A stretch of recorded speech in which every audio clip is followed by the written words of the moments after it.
Welcome to the Home Team, the show where no matter who you root for, here you're a part of the Home Team. I'm your host, Wyatt Bagnall, and today we are previewing the Los Angeles Rams at the San Francisco 49ers on Thursday Night Football. Before we jump in, hit like, hit subscribe. I would really appreciate it. It means a lot for the channel. And share the video and share the channel with anybody you know who likes football as well. So, without any further ado, let's jump in and break down Thursday Night Football, shall we? So this game is in San Francisco, so we'll give them a 1-point home team advantage, and hopefully 49er faithful will show up big time. So, quarterback, Matthew Stafford against Brock Purdy. Two very different types of quarterbacks. Matthew Stafford is somebody from the time he entered, basically the time he was drafted, even in college. He's one of the more physically gifted prospects we've ever seen, and that continues now into his mid-30s.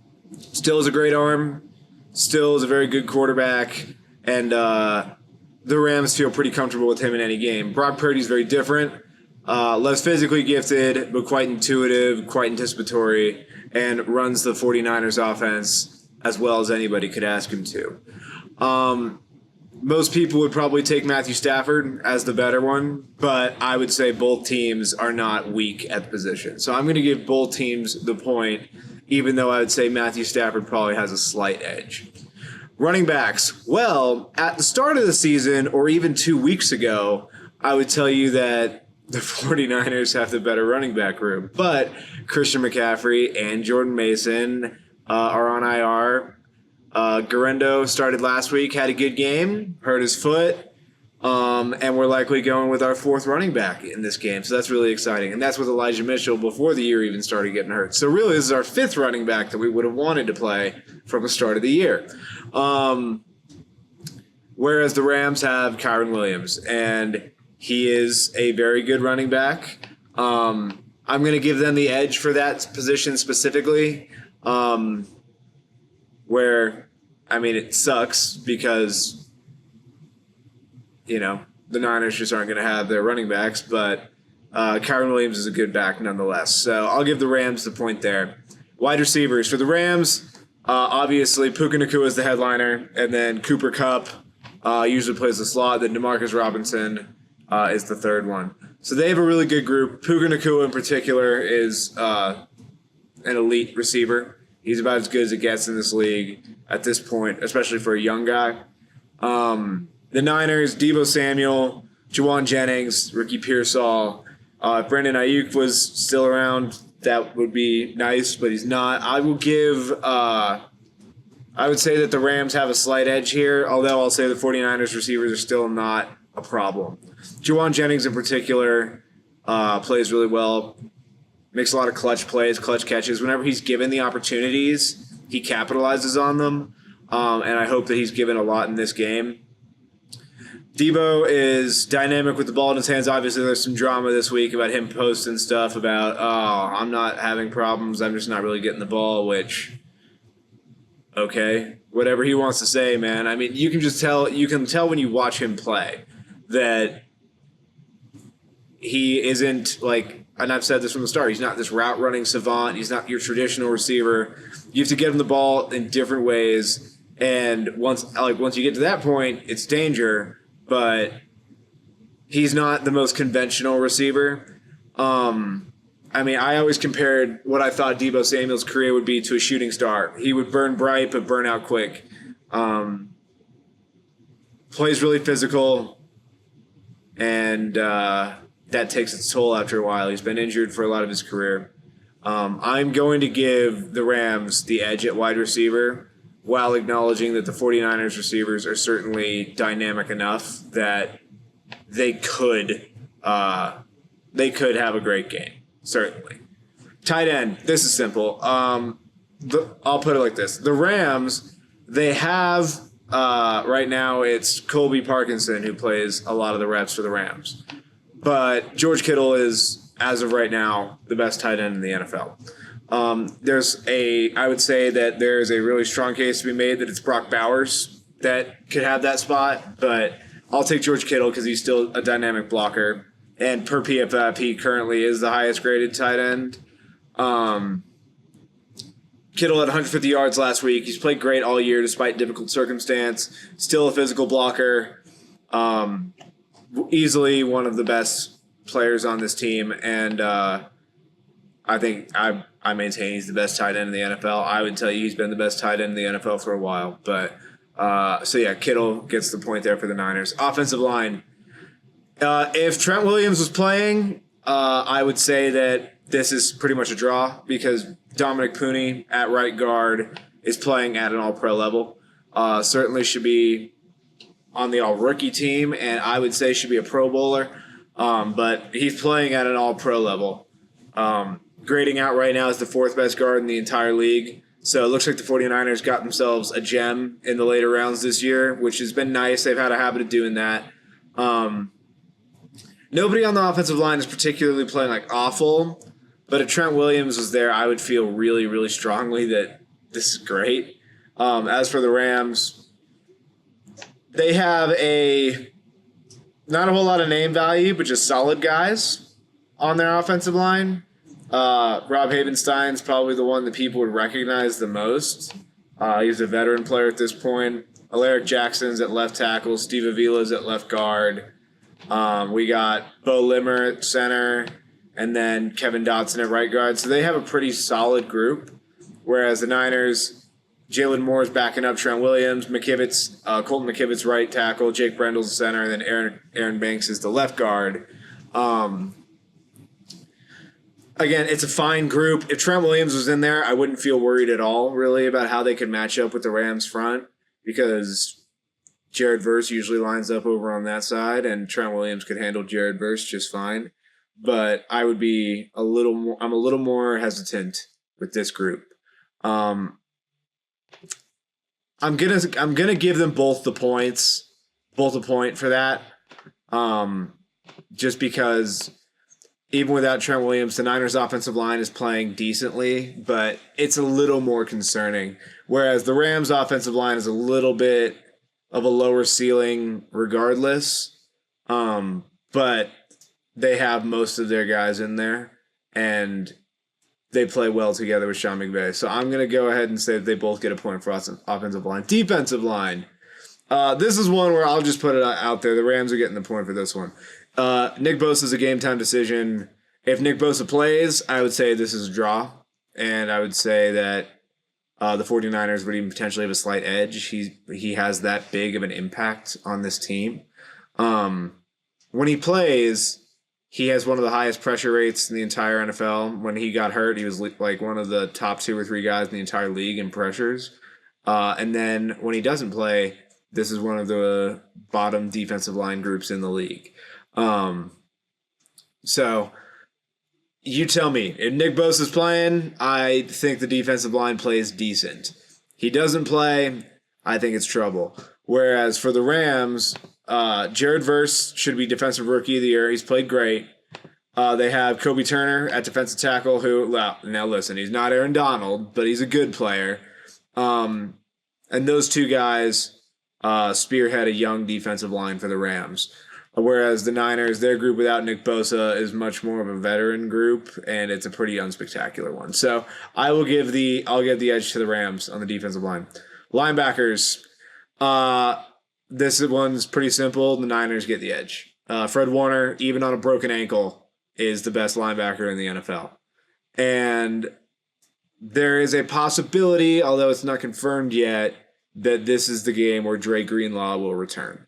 If Dre Greenlaw returns, I'm not going to hold my breath on how he plays. Coming off an Achilles injury, that is a major injury. And frankly, I'm shocked that he's playing at all this year. And I wouldn't mind, just on a level for Dre Greenlaw, if the Niners held him out this game, if they win and the season's alive, for example, if we win and Seattle loses to Green Bay, I would say now you push to try to make the playoffs, because we got games with Miami. Detroit's going to be probably a rough night at the office, and then Arizona. So if we were to win this game, and you could potentially push to go 3-1 down the stretch, Seattle's got Green Bay, then Minnesota, then Chicago, then the Rams. There's a potential they go 1-3. if we were to win and Seattle was to lose, I would say start playing Dre Greenlaw next week. If we lose this game, I say hold him out for the season and let him really recover. I know he's going into free agency. I think there's a chance he would sign a short-term deal to stay in San Francisco as sort of like a prove-it deal or just like an incentive-laden contract. But it's weird. Part of me really wants to see him play in this game. The other part of me wants him to do what's smart, given the potential circumstance for this team. But if Dre Greenlaw plays, the Niners have the better linebacker duo by a mile. Whereas the Rams out there, they have Christian Roseboom, something like that, and then Omar Speights playing linebacker. So nobody's super spectacular. So we'll see, but I'll still give the Niners the linebacker edge regardless of if Greenlaw plays because Fred Warner alone is worth both the Rams linebackers. Defensive backs. Interesting group. So once again, injury for the Niners. Malik Mustafa, the rookie safety, is not going to play in this game. He's played well all year. He's been a big hitter. If it was a normal week, he probably would be able to play, but because it's a short week, he's not. So it'll be Talanoa Hufanga and Jair Brown. Hufanga will probably still have that big club on his arm from him missing most of the season, recovering from his ACL, and then tearing ligaments in his wrist.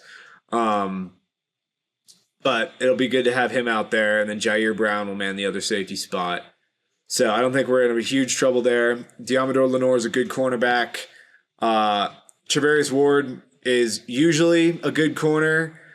This year, it hasn't been his best year, and if you're aware of the things that have gone on in his personal life, losing his daughter during the season, that makes all the sense in the world. His head has got to be in a million places, and not a whole lot of them are going to be on a football field. And I understand that completely, and I hope that him and his family, I wish them all the best. So I would say that the Niners secondary is more talented than the Rams, although it's had more turnover and more adversity. Whereas the Rams, Cam Curl's a rookie safety. He's made some good plays. They got Quentin Lake, also young. Kobe Durant, I believe he was either drafted last year or the year before, so also young. And then Darius Williams is the veteran in that group. So I would say if the Niners secondary was just a consistent group, I would say that they would have the edge. But I'm just a little nervous just given how often guys are turning over that they're all going to be on the same page. So I'm going to give them both a point for the secondary, even though I prefer the personnel of the 49ers. I don't like the constant turnover within that group. And so that definitely worries me. Hopefully Renardo Green will be back in for the 49ers this week. If he is, that could be a pretty good boon. He's one of the better man cover corners in the league this year as a rookie. And I think that him and Malik Mustafa are two guys going forward with Diamador Lenore that are going to be the future of the Niners secondary. Hufanga, although he's been an all-pro, he's a free agent this offseason. And you never know if you're going to be able to retain a guy like that. He's coming off some injuries, so maybe, kind of like the Greenlaw thing, maybe he'd be willing to stay on a prove-it deal.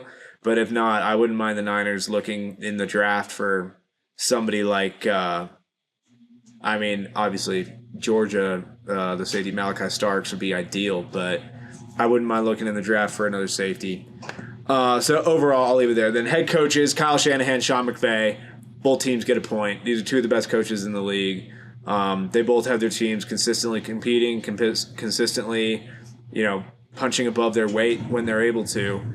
And I think that for the 49ers, this, despite this being a bad year, the fact they're still alive in a lot of ways is a testament to Kyle Shanahan. And the Rams, despite their injuries earlier in the year, they weathered the storm and they've been able to stay relevant as well. And I think that's a good sign that teams are well coached. Is they face adversity, but the team doesn't lay down and quit. I know the Niners had some bad games against the Packers and Bills, but the truth is it's like bad timing mixed with injuries. It was just awful. But this is a team that bounced back, beat the hell out of the Bears. And if they beat the Rams, they're going to give themselves a position to take the NFC West. And if the Rams beat the 49ers, they have the same scenario because they're staring down another game with Seattle. And I think it's likely that Seattle loses this weekend. So I think that this is a big game. And I, obviously, as a 49ers fan, I hope that we win this game. And this is sort of, I said this last week, and then they went and beat the Bears, and all of a sudden that little spark in me got reignited where I'm like, maybe we can pull it off. But this really is, if we win this game, I'm going to be back on to like really press and see what happens. If we lose this game, I'm going to be back to my, like, we just don't have the time to make up the difference anymore. And I think that this game is the 49ers season. I don't think this game is the season for the Rams because they have another game with Seattle to make up the difference. So I think it's desperate times. This is the last week I'll do it. I'm going to pick the Niners. And let's be clear, there's a true pick 'em. The points here is 7-6 Rams right now in terms of like total advantage. Well, or actually, no, it's 7-7 because of the home team, the home field advantage for the Niners. So I have it as like 7-7. It's a true pick 'em. And as a result, I am fully willing to admit that it is my bias that is going to make me pick the 49ers. The Rams could absolutely win this game. And I'll put it like this. If we lose this game, I hope, Rams fans, I hope you guys win the division because I hate the Seahawks, frankly. They're either my least or second least favorite team in the entire NFL. And I might not like the Rams necessarily, but the difference between the Seahawks and the Rams is I respect the Rams. I respect Sean McVay. I respect a lot of how they operate. And if it can't be us, I hope the Rams are the team that gets in from the NFC West. So, Rams fans, I wish you guys luck tomorrow night. Obviously, I hope we win, but one way or another, I'm hoping that the NFC West champion is playing tomorrow night. So, I hope you guys come out of this game healthy. I damn sure know that we won't, but I hope we don't get any other major injuries. Thanks so much for watching the video. Hit like, hit subscribe. Hope everybody has a good game tomorrow night, and or if nothing else, I hope it is a good game to watch. And thanks so much for tuning in. Peace.